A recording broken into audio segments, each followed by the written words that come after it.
Madam Speaker, at this time I yield 2 minutes to a distinguished gentleman from the Ways and Means Committee from Kentucky, Mr. Davis. The gentleman from Kentucky is recognized.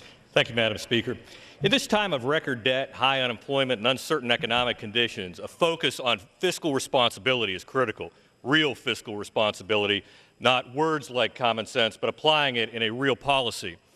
For months, President Obama and the majority have talked about the importance of this responsibility.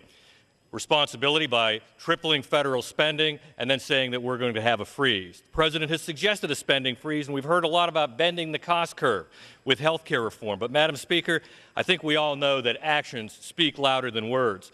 The fine print in this so-called PAYGO bill is a $2 trillion increase in the national debt. Let's just read the bill and you see the truth. Very different from the rhetoric that we hear. Instead of being true to their word, the majority has increased spending by an unprecedented 66% over the past year and pushed the deficit to $1.4 trillion in 2009, an 800% increase over the last administration. Instead of listening to the American people's pleas that Congress focus on the economy and jobs, they spent the last year pushing an unpopular, ineffectively, and wildly expensive government takeover of health care. Instead of taking action on steps that would halt unsustainable spending in Washington, majority leaders are about to vote to increase our debt limit by $1.9 trillion, the largest one-time increase in the debt in the history of the United States of America. Madam Speaker, the American people are tired of tightening their budgets and counting pennies while the federal government continues along a path of irresponsible spending, risky borrowing, and staggering debt.